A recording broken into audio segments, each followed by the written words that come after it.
Mas o Senhor nos livra, nos guarda. Eu louvo ao Senhor Jesus por isso, porque a nossa vida é regida e cuidada por Ele. Graças a Deus. Mateus capítulo 5, verso 13. Diz assim: Vós sois o sal da terra, e se o sal for insípido, com que há de salgar? Para nada mais presta, senão para ser lançado fora e ser pisado pelos homens. Vós sois a luz do mundo. Não se pode esconder uma cidade edificada sobre o monte. Nem se acende a candeia e se coloca debaixo do alqueire, mas no velador, e dá luz a todos que estão na casa. Assim resplandeça a vossa luz diante dos homens, para que vejam as vossas boas obras e glorifiquem o vosso Pai que está no céu.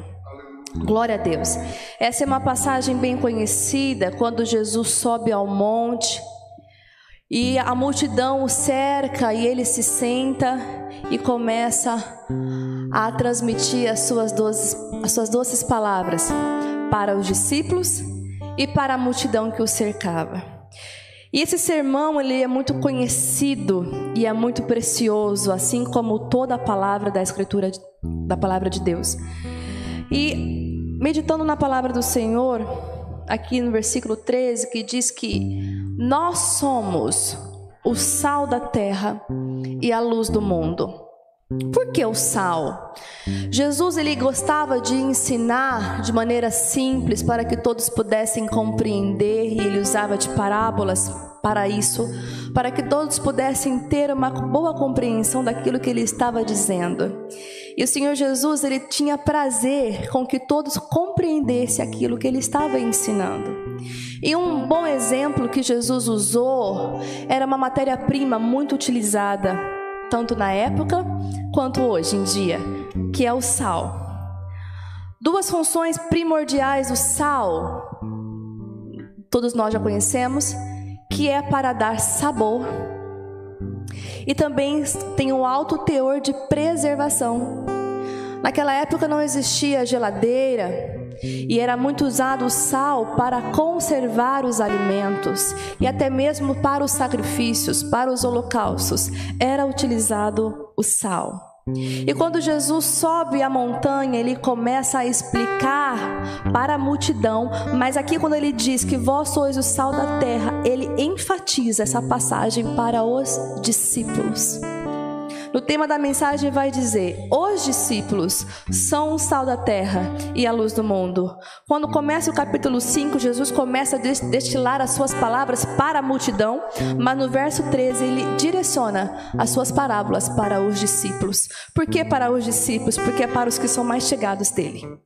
Para os que são mais chegados, para aquele que tem um alto nível um alto índice de intimidade com Deus, a responsabilidade é maior. Aleluia. A multidão ainda não conhecia tanto Jesus como os discípulos, mas os discípulos já tinham intimidade bastante para serem responsáveis pelas suas obras. Por isso que o Senhor Jesus direciona essas palavras para os discípulos: olha, vocês são o sal da terra, vocês são o que dá sabor, vocês são o motivo pelo qual o mundo não apodrece, vocês são o motivo pelo qual o mundo ainda é conservado, porque em vós habita a minha palavra, em vós ainda habita a minha presença. Aleluia. Vocês são o motivo pelo qual a multidão ainda não se corrompeu.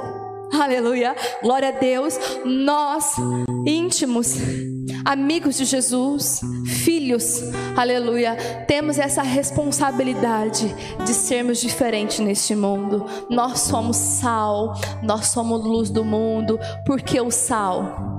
Porque nós somos o que dá sentido ainda a esse mundo. Nós somos o motivo ainda, porque o diabo ainda não reinou totalmente, porque há uma igreja que ora, porque há uma igreja que busca, há uma igreja que é direcionada pelo Espírito Santo. Aleluia. Nós somos o motivo ainda, porque o cansado não se desvia totalmente. Nós somos o motivo porque o que está fraco se levanta. Nós somos o motivo porque o enfermo é curado. Aleluia. Você consegue entender qual é a sua responsabilidade, qual é o seu papel como igreja? Aleluia.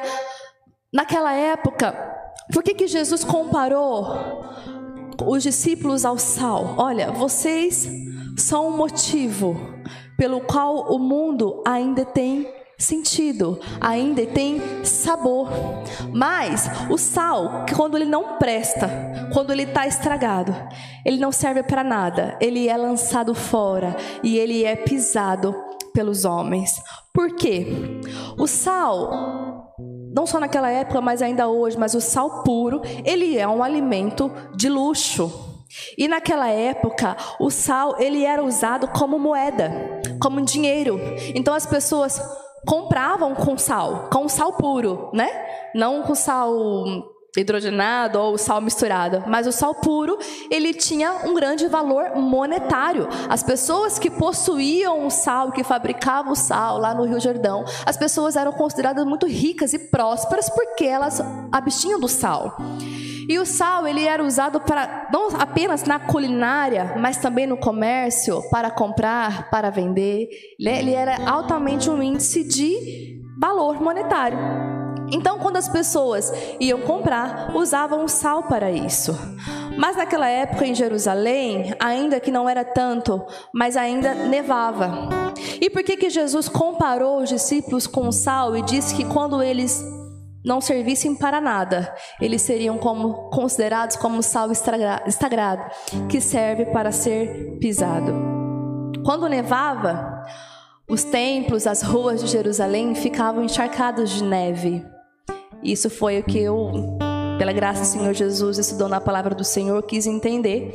Por que o sal pisado? Porque na nossa cultura hoje não se ouve falar disso, pelo menos eu não tinha esse conhecimento. Por que o sal pisado? Para que o sal pisado?